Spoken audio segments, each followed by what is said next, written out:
আমি যা ভেবেছি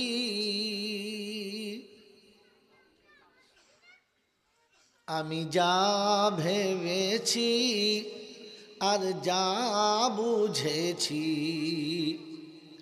সবই হলো ভুল।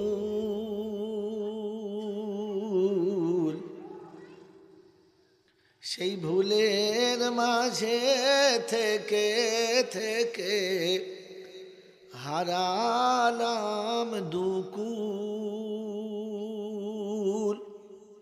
গজল যদি বুঝতে পারেন জলসা বুঝে আসবে, আর গজল না বুঝতে পারলে জলসা বুঝে আসবে না। আমরা হুগলি জেলার মানুষ, বর্ধমান জেলার মানুষ, সব মিলেমিশে আছি তো। হ্যাঁ হ্যাঁ, এই ভুলটা যদি বুঝতে পারেন তাহলে জীবন পাল্টাবে, আর না বুঝতে পারলে কিচ্ছু হবে না। আমি যা ভেবেছি আর যা বুঝেছি সবই হলো ভুল।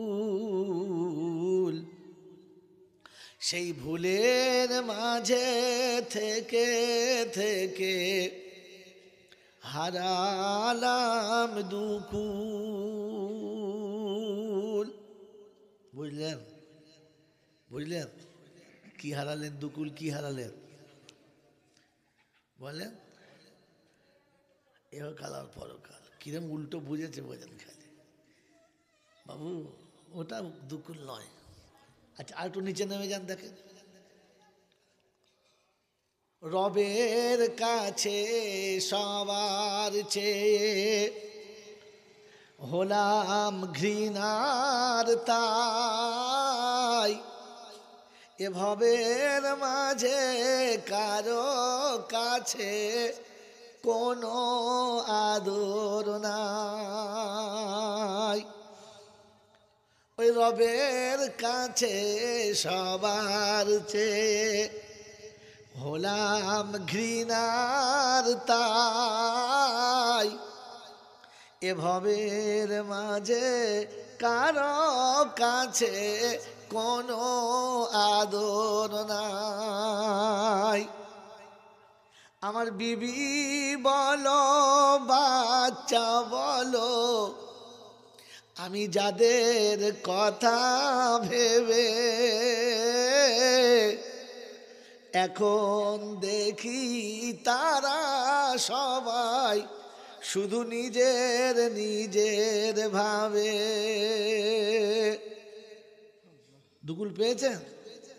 আমার বিবি বলো, বাচ্চা বলো, আমি যাদের কথা ভেবে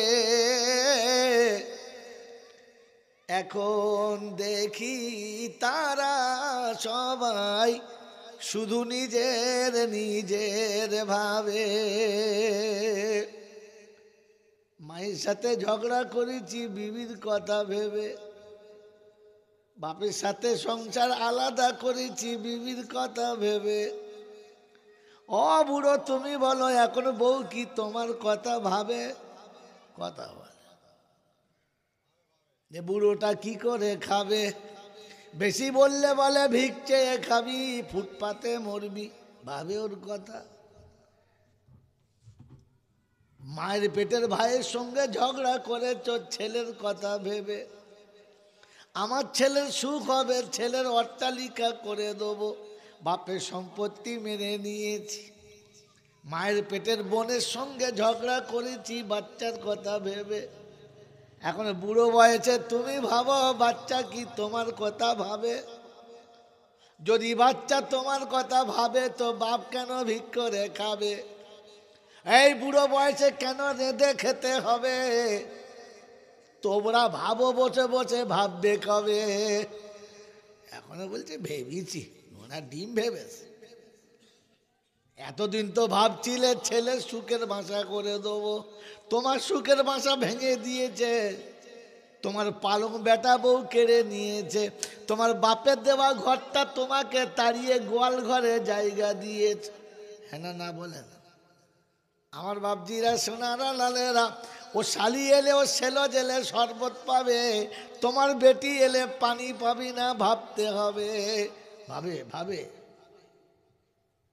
এখানে গজল বলিলে জলসা শেষ। আমার বিবি বলো আর বাচ্চা বলো, আমি যাদের কথা ভেবে এখন দেখি তারা সবাই শুধু নিজের নিজের ভাবে। আমার বন্ধু বান্ধব প্রতিবেশী পড়শি পাড়ার যারা, এখন দেখি একে একে সরে গেছে তারা। আমি পার ঘাটাতে এসে দেখি নদীর জোয়ার শেষ। এখন মনে হচ্ছে কিছু করলে ভালো হতো, পকেটে মাল নাই, করার কোনো কায়দা নাই। আচ্ছা আচ্ছা, এখন মনে হচ্ছে এই করব তাই করব, মরার আগে ভজ করতে যাব। ছেলেরা বলছে জমি বেচলে তোকে মেরে তোমরা ভেঙে দেবো। জমির কাছে বসে বসে ভাববে খোদা না খেয়ে জমি কিনেছি, বিক্রি করার কল নাই। আর যদি জমি বেচতে যাই কাফনের কাপড় কিনে আনতে হবে, মিষ্টি কেনার কায়দা নাই। বোঝেন না বোঝেন নাই, এই জন্য ভাবেন বসে বসে। এখন পার ঘাটাতে এখন মনে মনে করছে 5 ওয়াক্তের নামাজ পড়বো, পেচ্ছাপ করতে গিয়ে দেখে গিরিশ বেরিয়ে পড়েছে। দুদিক খারাপ। কি জি বাবাজি সোনারা লালেরা, দুটো সেজদা দিয়ে তৃতীয় সেজদা আটতে আটতে বসে দেখে ফুস করে নিচে গরম হাওয়া পাস করে দিয়েছে।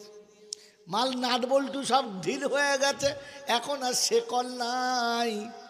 বাবাজিরা সোনারা লালেরা, জ্ঞানী জনেরা শুধু মানুষের আয়োজনে শোনাচ্ছে। আমি পার ঘাটাতে এসে দেখি নদীর জোয়ার শেষ, যাওয়া কি আর হবে আমার ওই কামলিওয়ালার দেশ। বাবজি একটা বাংলা কথা মনে রাখো, যৌবনকালে যারা চাকরি করেছে বুড়ো বয়সে সরকার তাদের পেনশন দেবে। হ্যাঁ না না বলে, কথা বলে না।